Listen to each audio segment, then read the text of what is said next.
9:15 बजे हुआ है। तब हालात वाक़यात का पता चला कि हुआ क्या है एग्जैक्टली सारी रात। जब आप अदालत में कोई चीज़ फ़ाइल करते हैं तो आपने एहतियात करनी होती है कि तमाम वाक़यात दुरुस्त लिखे जाएँ। उसके बाद भंडारी साहब ने वो लिखना शुरू किया जो रात के वाक़यात थे।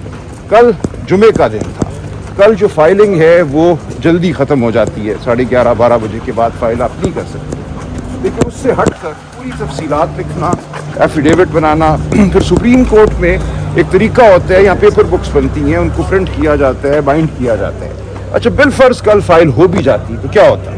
सुप्रीम कोर्ट में ऐसा नहीं होता कि आपने फाइल की और 1 घंटे में वो बेंच बैठ के और वो सुनना शुरू कर देगा। पड़ताल होती है, ये पूरा एक दफ्तर है, वहाँ वो उसको पड़ताल करते हैं, देखते हैं।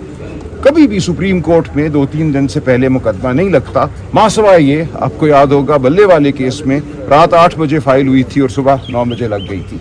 वो जब कोई खुसूसी इरादा हो अदालत का तो फिर ऐसा होता है। अब अगर कल फाइल हो भी जाती तो ये मंडे, ट्यूसडे, वेंसडे से पहले अदालत में नहीं लगनी थी। आज भी अगर फाइल होगी तो यही होगा, ये अगले हफ्ते में हमें उम्मीद है किसी दिन लग जाएगी और उस दिन नोटिस ही होगा। तो ही अदालत में नोटिस होते हैं, वो 2 दिन का हो, 4 दिन का हो।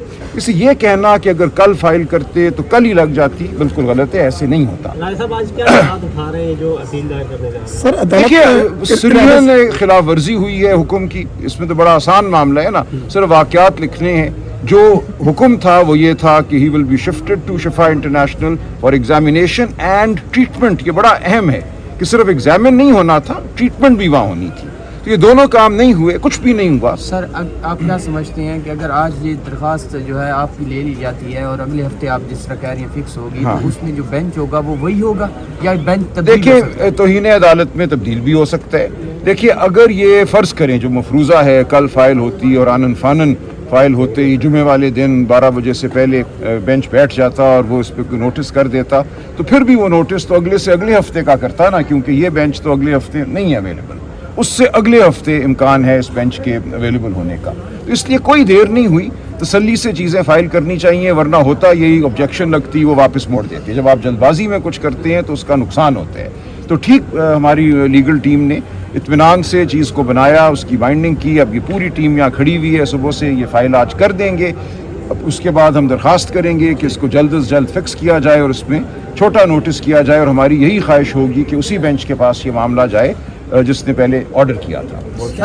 ये कह रहे हैं कि एक तो कल बहनों ने जो प्रेस कॉन्फ्रेंस की है कि उन्होंने भी तौहीन अदालत की है, और अच्छा, मैं कर दूं।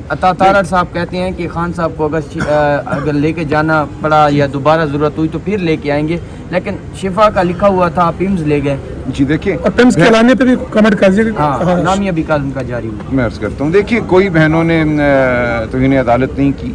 अदालत का हुक्म ये था कि शिफा इंटरनेशनल में जो मेडिकल बोर्ड अदालत के हुक्म के तहत बनेगा, उस बोर्ड की जो भी रिपोर्ट होगी उस रिपोर्ट के ऊपर सियासत नहीं की जाएगी। ये था अदालत का हुक्म और मेरी अंडरटेकिंग अदालत के सामने। मैंने अदालत को कहा कि जो रिपोर्ट होगी वो पेशेंट और पेशेंट के ख़ानदान के पास ही रहेगी, सियासी जमात का उससे कोई ताल्लुक़ नहीं होगा। तो वो तो मरहला आया ही नहीं। शिफा इंटरनेशनल का ना बोर्ड बना, ना उसकी कोई रिपोर्ट सामने आई, तो वो अंडरटेकिंग जो थी वो कैसे काबिल अमल हुई? जब बोर्ड बनेगा और उसकी कोई रिपोर्ट होगी तो फिर होगा कि उस रिपोर्ट की बुनियाद पर कोई सियासत नहीं करनी। दूसरी बात ये थी कि शिफा इंटरनेशनल के बाहर हम कोई हुजूम खड़ा नहीं करेंगे, कोई हुजूम खड़ा नहीं हुआ। जो गाड़ी फैसल सुल्तान साहब को लेकर गई, जिसके इर्द गिर्द पुलिस का भी एक पूरा एस्कॉर्ट था, और इम्प्रेशन ये दिया गया, तासुर ये दिया गया कि इसमें इमरान खान साहब हैं, लोग फुटपाथ से फूल नशावर करते रहे, उसमें फैसल सुल्तान साहब थे, तो कोई रुकावट नहीं थी। वो पूरा काफिला अडियाला से निकला और आराम से वो शिफा इंटरनेशनल पहुंचा और फिर वापस भी आ गया। तो बिल्कुल ये झूठा बयानिया है कि कोई सिक्योरिटी का मसला था या रश था सड़कों पर, ऐसा कुछ भी नहीं था। रात से मौलाना फजल रहमान साहब की बैठक पे एक बैठक लगी, उस बैठक का क्या मकसद था और क्या अदम इत्मीनान की तरफ जा रहे हैं? सर, पीपी भी कहा यह जा रहा है कि पाकिस्तान पीपल्स पार्टी का माइंडसेट यही चल रहा है कि वो अदम इत्मीनान की तहरीक लाई जाए, क्या इसमें शामिल होगी पीटीआई? देखिए, पीटीआई और कल जेयूआई की बहुत ही एक अच्छी नशस्त हुई, मैं वहाँ मौजूद था। हमने ये अज़म किया कि इस वक्त इस मुल्क पर जो एक हमला है जबर का, और हम समझते हैं बिल्कुल बेसमझी से मामलात को आगे बढ़ाने की कोशिश की जा रही है, उसके हवाले से हमें फिल वक्त पार्लिमान के अंदर हम आहंगी चाहिए। तो ये पार्लिमान के अंदर एक आप कह लीजिए ग्रैंड नेशनल अपोजिशन जो है पार्लिमान के अंदर है, یہ سوال ہوا مولانا فضل الرحمان صاحب سے کل کہ یہ صرف پارلیمانی میں رہے گی بات یا اس سے آگے بڑھے گی. انہوں نے کہا یہ پہلا قدم ہے, انشاءاللہ آگے جب مرحلہ آئے گا تو اگلے قدم بھی اٹھیں گے. سوموار کو ہماری میٹنگ بھی ہے شام جی سوموار کو میٹنگ ہے, اور اس لیے خوشائند قدم ہے. دیکھیں ہم یہ سمجھتے ہیں کہ اس وقت ملک ایک انتہائی خوفناک موڑ پر کھڑا ہے. جو قوتیں اس وقت اس ملک پر مسلط ہیں ان کی جو سوچ ہے وہ اس ملک کو کمزور کرے گی, اس ملک کی جڑوں کو کمزور کرے گی. ضرورت ہے افہام و تفہیم کی, ضرورت ہے گہری سوچ کی. ہمیں وہ گہری سوچ نظر نہیں آ رہی. جس طریقے سے معاملات کو چلایا جا رہا ہے دھونس کے ذریعے, جبر کے ذریعے, وہ ملک کے لیے مفید نہیں ہے. ملک کی تاریخ ہماری گواہ ہے, لیکن بدقسمتی سے ہر 10-12 سال بعد ہم یہی کرتے ہیں اور پوری اپنی تاریخ کو بھول جاتے ہیں. ایوب خان کا دور, اس کا جو انجام تھا وہ بنگلہ دیش کی صورت میں ہوا, سول وار کی صورت میں ہوا. ضیاء صاحب نے جو کچھ کیا اس کا نتیجہ آج تک ہم بھگت رہے ہیں. یہ ملک آگ اور خون میں ڈوب گیا. مشرف کے دور میں جو کچھ ہوا وہ بھی ہمارے سامنے ہے. عدلیہ عدالتی نظام پورا درم بھرم ہوا, ایک لائرز موومنٹ چلانی پڑی اس نظام کو بچانے کے لیے. تو ہر دور میں ہماری جو انسٹیٹیوشنز ہیں, ہمارے نظام کی جو جڑیں ہیں, ان پر حملہ ہوتا ہے جب ایک عسکری ذہن غالب آ جائے. ضرورت ہے کہ عسکری ذہن اور جمہوری ذہن, سویلین اکٹھے بیٹھیں اور اس ملک کی فلاح کا سوچیں. یہ جو گرینڈ نیشنل اپوزیشن آپ کو پارلیمان میں نظر آئے گی, یہ اسی جانب ایک قدم ہے. پارلیمان کے الائنس بننے جا رہا ہے سر, اس کی سربراہی کون کرے گا؟ وہی محمود اچکزئی کریں گے یا دیکھیں leader of the opposition Mahmood Khan Achakzai صاحب ہی ہیں اور وہی رہیں گے. لہٰذا اس حوالے سے کسی کو کوئی ابہام نہیں ہونا چاہیے. گرینڈ نیشنل اپوزیشن ہے اور leader of the opposition Mahmood Khan Achakzai ہیں قومی اسمبلی میں, اور سینٹ میں علامہ ناصر عباس. سر آپ کی 2 ملاقاتیں تو خان صاحب سے ہو چکی ہیں. سر آپ کی 2 ملاقاتیں خان صاحب سے ہو چکی ہیں. 2 دن میں 2 بہنوں کی ملاقاتیں ہوئی ہیں. خان صاحب نے PTI کے لیے کیا کوئی پیغام دی ہے؟ نہیں, کوئی پیغام نہیں آیا ہم تک, اور یہ میں سمجھتا ہوں نجی نوعیت کی ملاقاتیں تھیں, اور جو کچھ بھی خان صاحب نے کہا وہ بہنوں اور خان صاحب کے بیچ ہے.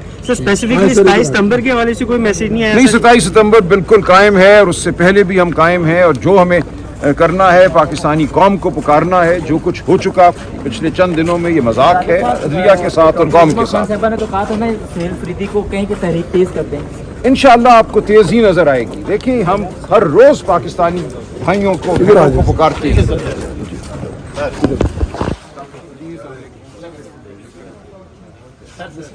یہاں پر ہو رہا ہے ابھی نہیں ہو گیا ہے.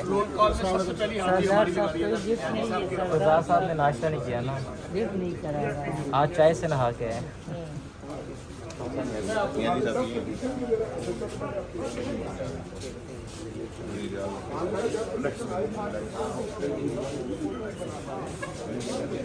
پٹیشن فائل ہونے کے لیے باقاعدہ پٹیشن تیار ہو چکی ہے, اور ایک دفعہ نظر ثانی کریں گے, اس کے بعد سپریم کورٹ میں دائر کر دی جائے گی.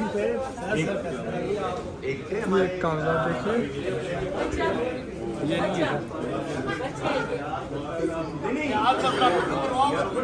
یہ جناب عدالتی کاغذ ہے. یہ ہمارا